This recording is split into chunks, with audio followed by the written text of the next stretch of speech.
Manikanta game అయితే ఆయనకి first day నుంచే సింపతి మొదలైంది.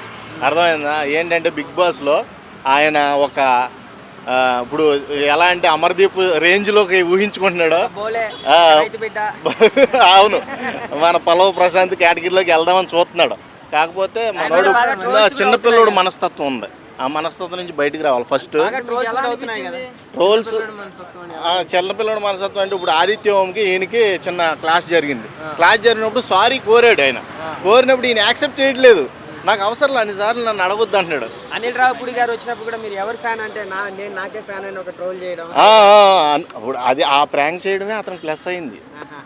యాక్చువల్గా ఇప్పుడు ఆడియన్స్లోకి బజ్ వచ్చిందంటే మణికంఠకి ఆ ప్రాంక్ వల్లే. దాన్ని మనోడు యూటిలైజ్ చేసుకోవాలి. యూటిలైజ్ చేసుకోకపోతే ఇంకా చేసేది ఏం లేదు. సోనియా ఎలా ఆడుతుంది, బేబక్ ఎలా ఆడుతుంది? సోనియా మట్టికి చాలా ప్రతి దాంట్లోనూ క్వశ్చనింగ్ రేస్ చేస్తుంది. ఆర్జీవీ కేటగిరీ కదా ఆవిడ. ఆర్టీవీ బ్లెస్సింగ్స్తో వచ్చింది బిగ్ బాస్ హౌస్లోకి. కప్పు కొట్టుకొచ్చామన్నాడని ముందు నుంచే మొదలెట్టేసింది ఫైర్.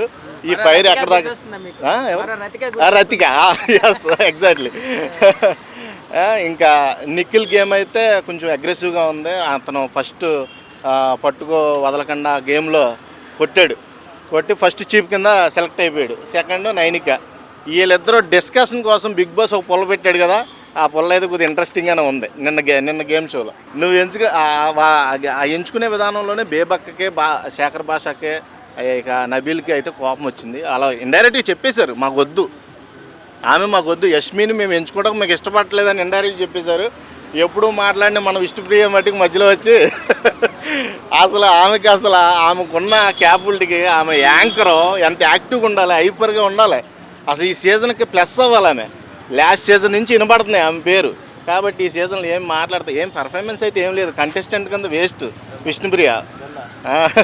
నువ్వు కాదులే. విష్ణుప్రియకి అయితే ఇప్పుడు దాకా ఏం లేదు. ఆట గేమ్ తీరు కానీ మాట్లాడే తీరు కానీ ఏం అనిపించట్లేదు నాకేం. నాకు తెలిసి కొంచెం ఎలిమినేషన్ ఛాంబర్లో ఇప్పుడు చూసారా, ప్రోమో చూశాను. కిరాక్ సీత మన నిఖిల్ అగ్రెసివ్గా అయితే బిహేవ్ చేస్తున్నారు. దీనికి కారణం ఏంటనేది ఇప్పుడు చూడాలి. శేఖర్ భాష ఇప్పుడు ఆటగాడు బిగ్ బాస్కి. ఇప్పుడు ఆటగాడు ఎవడైనా ఉన్నాడంటే ఇంట్రెస్టింగ్గా గేమ్ మారాలి అంటే శేఖర్ భాష, బేబక్క love trachea. Already love you చెప్పాడు, చూసారు లేదా లాస్ట్ సీజన్లో. ఐ లవ్ యూ బేబక్క అన్నాడు. ఓ నాయనా దేవుడా, ఈ నుంచి నన్ను తప్పించాను. చాలా అది ఇంట్రెస్టింగ్ ఆల్రెడీ వచ్చేసింది కదా, ఇంకేంటి. ఆల్రెడీ వేసుకుంటున్నారు శేఖర్ భాషనే.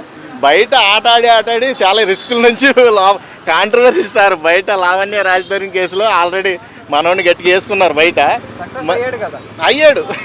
ఎవరు లావణ్య రాజశేఖర్ వల్ల మనకు శేఖర్ భాష అంటే ఎవరో తెలుసు. అంతకుముందు ఎవరికైనా తెలుసా శేఖర్ భాష? ఎవరికి తెలీదు. ఇప్పుడు అందుకే కదా ఇప్పుడు కాంట్రవర్సీలో ఉన్నాడు కాబట్టి శేఖర్ భాష అనే వ్యక్తిని తీసుకుంటే మన టీఆర్పీ రేటు పైకి వెళ్తుందని ఒక ఉద్దేశంతో వాళ్ళు తీసుకోవడం జరిగింది. ఇప్పుడు శేఖర్ భాష చాలా ప్లస్ అవుతాడు ఈ బిగ్ బాస్ 8. అందరూ ఏమంటున్నారంటే మామూలుగా ఫేమ్ లేని వాళ్ళని తీసుకుంటున్నారు, ఫేమ్ ఉన్న వాళ్ళని తీసుకోవచ్చు కదా. ఇక్కడ ఒక వ్యత్యాసం ఉంది భయ్య. ఒకటే, కనడియన్స్ని తీసుకోవడం తప్పు. ఫస్ట్ ఆఫ్ ఆల్ మన తెలుగు వాళ్ళకి ప్రిఫరెన్స్ ఇవ్వండి. ఇప్పుడు తెలుగు వాళ్ళు ఎవరెవరు ఉన్నారంటే మణికంఠ కానీ, సోనియా కానీ, ఆదిత్య కూడా కన్నడ అనుకుంటా నాకు తెలిసి. ఇక మన విష్ణుప్రియ, ఇలాంటి ఒక 5 గ్రూపుల కింద డివైడ్ అయ్యి ఇది గ్రూప్ గేమ్ కూడా అవుతుంది ఈ బిగ్ బాస్ 8. అర్థమైందా? ఈ గ్రూప్ గేమ్ నుంచి అవాయిడ్ చేయాలంటే ఫస్ట్ ఈ ఫీలింగ్స్ అయితే ఉండకూడదు బిగ్ బాస్ హౌస్లో. ఇప్పుడు కన్నడ వాళ్ళకి మన తెలుగు వాళ్ళకి వారు జరుగుతున్నట్టే ఉంది లోపల. ఇది ఎంతవరకు వెళ్తా చూడాలి. ఇప్పుడు అక్కడ యష్మిని చీఫ్ కింద సెలెక్ట్ చేసినప్పుడే మీకు అర్థం అవుతుంది. నిఖిల్ కూడా గేమ్ ప్లే మొదలెట్టాడు అక్కడ.